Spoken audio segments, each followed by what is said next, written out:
So we'll be talking about the Old Testament verse. I really love the Old Testament, but it can be really frustrating because hardly any details are ever given, especially about time. And we'll be doing the verse on Abraham, and as a lot of rabbinical scholars call it, the binding of Isaac. So the Old Testament, just a couple words, the Old Testament is not merely God's story. It's also the story of humanity. And in that story, there's always, if you read it, a lot of testing that goes on of Israel and her people. And during that testing, God and Israel discover a lot of things about each other. And we will be exploring these 14 verses, which are, I think, some of the most painful, most dramatic, disturbing, but significantly theological in Genesis, I think, if I can be so bold to say that. So we're going to start, and I love how this starts, because it says, "Now after these things, God tested the faith of Abraham and said to him, 'Abraham,' and Abraham said, 'Here I am.'" After these things, I mean, this is so typical of the Old Testament, because as a reader or as in the audience, a person in the audience, as this was being spoken orally, my first question is, what things? What things have happened that God is going to test Abraham? Now, remember, we as the audience and the reader know that this is a test. Abraham does not know this is a test. So we are going to try to see this story through Abraham's eyes, because he doesn't know it's a test. But Abraham responds to God, and he says, "Here I am." Here I am is an interesting word in Hebrew. It's one word, but it's a phrase. It's a combination. It's a joining of two words, here and me. Well, in English, we wouldn't say, "Hear me," meaning "here is me." We would say, "Here I am." And that phrase is not used that many times in the Old Testament. When it's used in the Old Testament, it means that something significantly dramatic is going to happen. So you'll hear it in these verses with Abraham, but you'll also hear it with Moses and the burning bush. And we will also, in Isaiah, hear God say it to his people. They have forgotten all about him. And God says, "Here I am, here I am." But they've forgotten about him. It's right before the destruction of the temple, before Nebuchadnezzar comes in and the Babylonians take over. It's different than saying, "I am here." So "here I am" is only used less than 20 times in the Old Testament. "I am here" is used about 200 times. Well, what's the difference? "Here I am" is about a posture. It's really like doing this. "Here I am, Lord, here I am, God. I don't know what you're going to ask me. I don't know what's coming. I have an expectancy, but it could be beyond what my perception or beliefs are or possibility. Yet here I am." That's very different than saying, "I'm here," because the "I'm here" puts the emphasis on the person. "Here I am" puts the emphasis on the other, the one who is calling. And God is the one that's calling Abraham. So what's happened before this verse that's kind of interesting is Abraham's been on this long journey with God. And he has, just to give a couple examples that make him look a little bit not so trustworthy, he has passed off his wife, Sarah, as his sister. Not once, but twice. And she has been taken by the king of the region into the royal harem and put in, as a concubine, put into a dangerous situation. And then, Abraham and Sarah get tired of not having a child. And so then Sarah takes things into her own hands and offers Abraham her handmaiden. Abraham agrees. Although he knows God has promised him a son, he agrees. And then right before Genesis 22, as we come into the story with God calling Abraham, Abraham runs into his old friend, King oh, for Pete's sake, I knew I was going to mess it up. Oh, never mind. Anyways, he runs into his old friend, the king, and they have a little dispute, a little squabble about the well. And finally, the king, Abimelech, says to him, Abraham, swear to me that you are not going to be deceitful anymore to me, and that you will not be deceitful to my children or my descendants. And so that's what's right before this verse, which kind of makes the reader a little suspicious of Abraham. Is Abraham really trustworthy? Here's the king calling him out, and they have a long history, he and this king of the region. That's how we walk into this verse. Is Abraham trustworthy? Well, God has a lot, is that still working? God has a lot at stake with Abraham. So we're going to find out what God's request is. It's a pretty unusual request because God says, now take your son, your only son, the son you love, the son of promise, Isaac, and take him to a region in Moriah, a place that I'm going to tell you about and show you, and offer him as a burnt offering. This is beyond troubling. As I read these verses over and over again, my heart would stop at this verse, at this request. It's honestly monstrous. Why would God say this to Abraham? It doesn't make any sense because Isaac is the designated heir to Abraham, because with Isaac will come the blessings that God has promised. So is God not trustworthy? It's really perplexing. It's so baffling. Why the request? Can Abraham be trusted? Can God be trusted? And I think as Christians, we maybe downplay the horror of the story because we know the ending, right? We've been told it's a test. Abraham didn't know it was a test. This is serious to Abraham. And but it's hard to read and not feel very troubled by this. So, and the only thing I can think of to explain it is, what if we somehow knew that someone we absolutely adored and loved in our life was going to be taken away from us in 3 days, and we would be complicit in their death? I mean, how do you wrap your head around this? So I can't imagine how Abraham's feeling. And of course, it's the Old Testament, so there's a lot of silence. We are not told. We don't have any idea what he's thinking, what he's feeling. But I wonder, does Abraham have to die to his love for Isaac as he's going to be journeying for 3 days? Does he have to kill off all the memories of Isaac? Does he have to kill him off in his emotions, in his mind, in his heart, in his life? I mean, that's kind of what he's being asked to do because he doesn't know what's going to happen. And I don't know how in his mind he's handling this perplexing question. Well, Isaac is the one the blessings are going to go through, but yet you're asking me to sacrifice him? But nevertheless, we read in the next verse that Abraham gets up early, and it does mean he rises early in the morning. And I'm thinking, this is the worst night any parent would have to face, to know or to somehow know that your child is going to be taken away from you or is dying. How is it possible he even slept? And he's over 100 years old. He's not young, but he gets up really early. And it's kind of tedious to look at all the details. He's saddling his donkey. He's chopping the wood. He's getting the 2 servants to come over. He's rounding up the gang. He's going to get them all going. But it's total silence. We don't know anything about what he's thinking. But he's presumably not questioning God, and he's going to follow through with what God has asked him to do.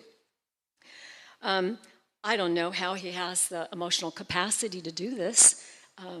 It's just beyond me. And anyways, and he doesn't even argue with God. And I find that surprising because if you remember in the other stories with Abraham earlier, he was pretty bold. He argued with God. He argued with God a lot. especially in the story of Sodom, right? He just kept negotiating with God to bring the numbers down. So he's not afraid to talk to God, to argue with God, but there's nothing said. He doesn't say anything. So anyways, we see them heading out and I think Abraham knows where this place is in Moriah. He must know where it is because he's not asking directions of anybody. He's not stopping by the wayside. Hey, do you know where Moriah is? He knows where he's going, so it's a local region. They say it's a mountain, but the Hebrew word for that can also be hills or hilly country. It can be a hill, which would be a low mountain. So he knows where he's going, and it says on the third day, he lifts up his eyes and he sees the place, which makes me wonder, has he had his head down this whole time, maybe refusing to lift his eyes up and look up and talk with God? Is he just ruminating? Is he overwhelmed? Is he despondent? Is he grieving? Is he angry that he's not lifting his eyes up? But he does after the third day, and he sees the place where he's supposed to go. So then he says to his servants, okay, you guys, you stay down here. Isaac and I are going to go up and worship. And we will come back. We will return. So I don't know why, and we're not given a reason. Why does he tell them to stay there?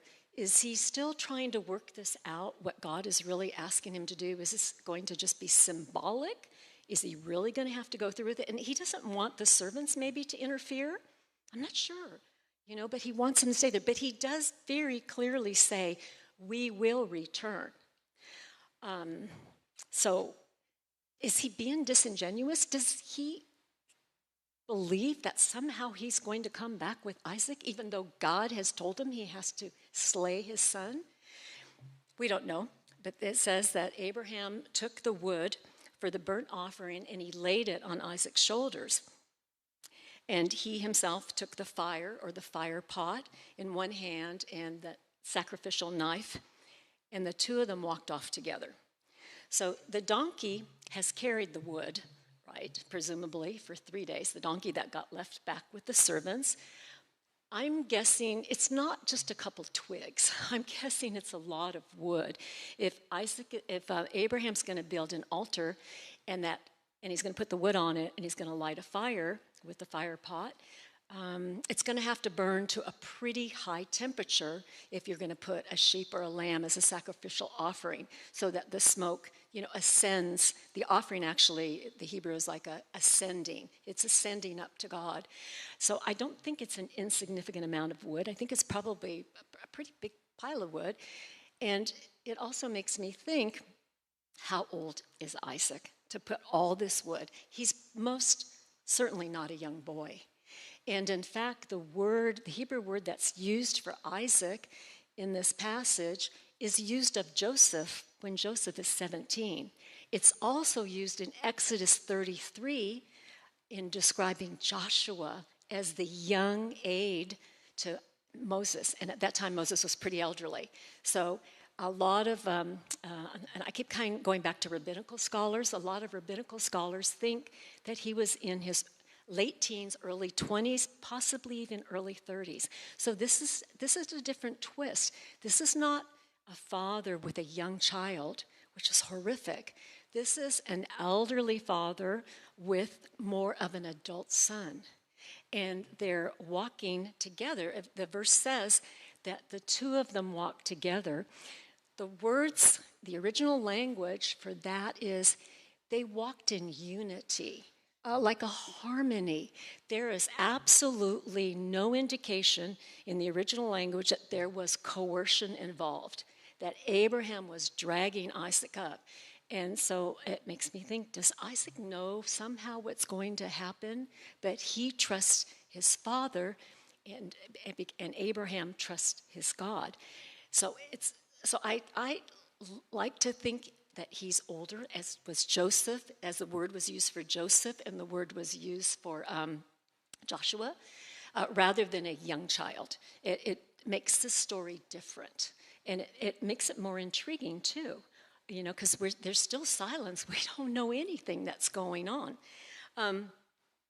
Anyway, so what we see is more kind of a tender moment with them walking, not behind each other, not him dragging Isaac up, but them walking together, kind of shoulder to shoulder, kind of an affectionate way when you walk with someone you love, with a friend, with your spouse, with your kids, with your grandchildren. It's, you're walking together. It's a touching moment.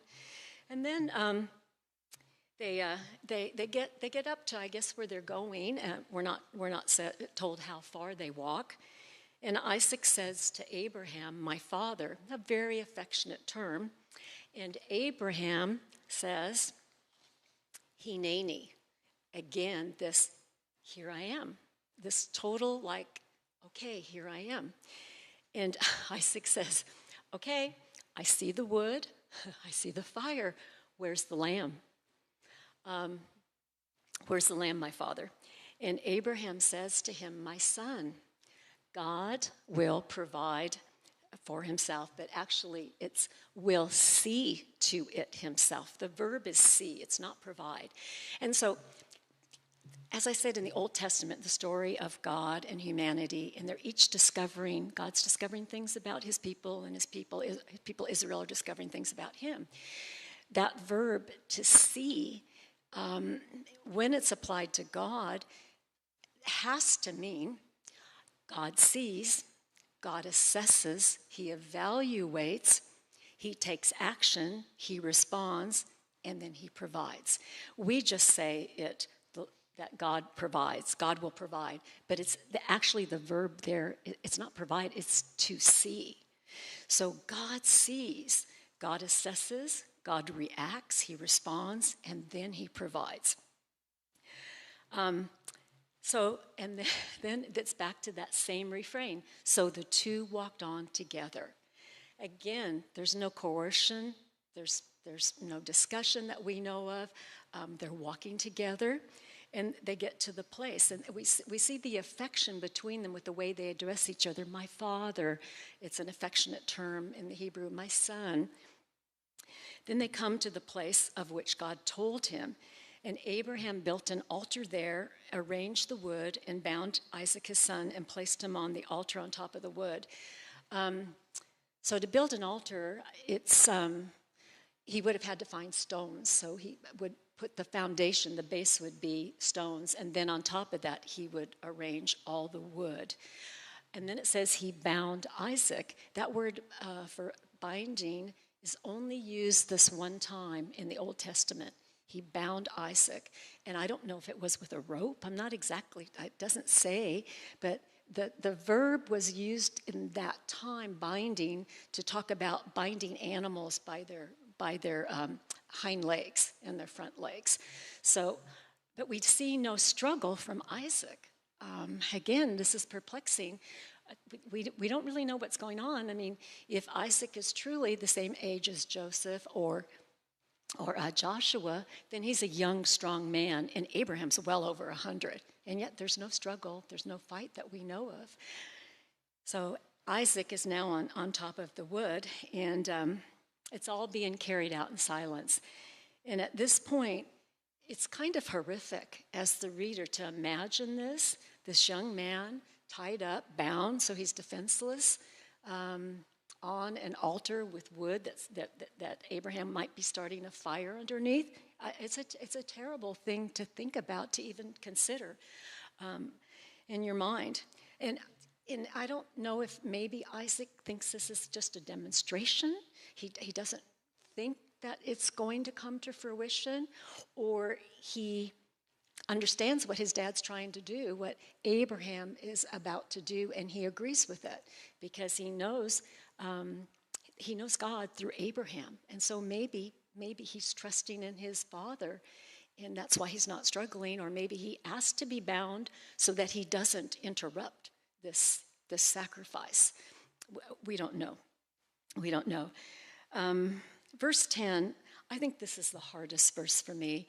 Abraham stretched out his hand and took the knife to kill his son. And my heart stops. Every time I read this over the last couple of weeks, my heart would stop. I mean, this is just monstrous. It's horrific. And how can God ask this of Abraham? Why is God asking this of Abraham? And more importantly, why is Abraham doing it? Because blind obedience to a monstrous command would make you, the person that were carrying it out, a monstrosity, right? We don't blindly carry out orders that we know are wrong. But so maybe there's something else here. Maybe it's not just obedience. Maybe it's a deep trust. Maybe that's what it is. Because how do you make sense of this story and the horror of what we're all seeing? Well, Eliezer Berkovitz is one of the leading thinkers in Jewish theology after the Holocaust. And he explains in his book, it's a difficult book. I haven't read the whole book, just various chapters. It's called With God in Hell. And it's about the Jewish internees at the Nazi concentration camps. And he writes about how they held on to their faith. Why did they continue to believe in the Holy One, the Lord of Lords, the God of Israel, when they knew they were facing impending death? And he puzzled about it, he puzzled over it, and finally he comes to the story of Abraham. And here's what he imagines Abraham is saying to God during those 3 hellish days of walking to Moriah, and now here at the apex of the story, the most horrific part of the story is Abraham is standing there with the knife in his hand. And this is what Eliezer Berkovitz, after talking to so many people, the Jews, why did they continue practicing Sabbath? Why did they bless their Lord? Why did they pray in his name? Why did they not think he didn't exist? They believed he existed. And this is what how Berkovitz explains it. In this situation, I do not understand you. Your behavior violates our covenant. Still, I trust you because it is you. Because it is you and me. Because it's us. Almighty God, what you are asking of me is terrible. You are breaking your word to me, but I have known you, my God. You have loved me, and I love you. You're breaking your word to me, yet I trust you. I trust you. So maybe, as some scholars have suggested, this is not blind obedience, and I think that would be horrific if it were. It can't be blind obedience. It has to be about a deep trust. And at that very moment, the angel of the Lord calls down from heaven and says, Abraham, Abraham. And Abraham again says those words, here I am. I imagine the angel probably shouted at him. He probably didn't say it quietly. He wanted to make sure, because Abraham has the knife up, he wanted to make sure Abraham actually heard him. And the Lord said, do not stretch out your hand with the knife in it against the lad, and do nothing to harm him. For I now know that you fear God with reverence and profound respect, since you have not withheld. And another way to say withheld would be, you have not kept for yourself. You are not keeping for yourself your son, your only son. John Goldingay is a professor of Old Testament at Fuller Seminary in Pasadena. And one of his books that he writes on the Gospels, the Gospel of Israel, Old Testament theology, he suggests that the question behind this chapter is, does Abraham truly revere God? He has a son Isaac now, right? The son he literally waited for a century for 100 years, right? It took to have this son. Now he has Isaac. He's so happy. He's fulfilled. He's content. So Goldingay says, does Abraham still revere God? Maybe he's placed Isaac on the pinnacle, and maybe God's come down a little bit. So, and Goldingay says, God wants to know. And God wants to know, does Abraham still revere God? And now God knows. Now God knows that he does. Then Abraham looked up and glanced around, and he saw a ram that was caught in the thicket by its horn. And so he took the ram and he offered it as a burnt sacrifice or offering instead of his son Isaac. So here we go again. Abraham lifted up his eyes. So I'm thinking he's so busy making this altar, putting the wood on it. Probably his mind's in overdrive. His emotions are way out the window. He really doesn't know what's going on. He's trusting God. And I'm wondering, was that ram there all along? It's a male sheep. It's a ram. And the reason is because the language tells us it was facing Abraham. The ram was running towards where Abraham was, where the altar was, which is really unusual. If it was out in the open, why would it run towards him? And in running, it was a thicket. There were shrubs there. Apparently it was sparsely wooded, and the ram was caught right there. But Abraham didn't see it until he lifted up his eyes. So there was the ram. And I don't know, I think it's interesting. Was the ram there all along? Anyways, then the next verse is, Abraham named that place, the Lord will provide. And it is said to this day, on the mountain of the Lord, it will be seen and provided. Again, the verb is not provide in the Lord will provide. It's actually a noun based on the verb to see, as in the one who sees will provide the ram. And on this mountain, the Lord will be seen and provided. So Abraham names this place where he built an altar. But it's not just an altar, it's the altar, because when we move forward and look at King David in 2 Chronicles 3, this is the very site in this region of Moriah. It's only mentioned twice in the Old Testament, here in Genesis 22, and then in 2 Chronicles. Here, David on this site sees God, sees the Lord of Lords, and decides to build the temple there. So it becomes the temple of the Lord in Jerusalem, and which is quite stunning, isn't it? And of course, we know that they had temple sacrifices with animals there.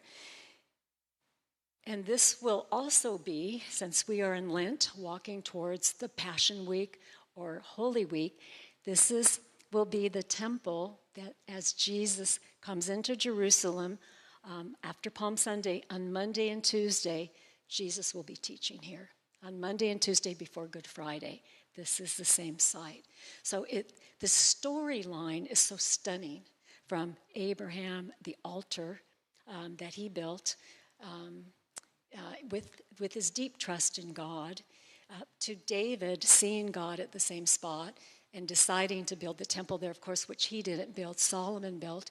And then the temple, of course, was destroyed by the Babylonians, but then rebuilt. And then as we come into Holy Week, Jesus will be coming into this very temple.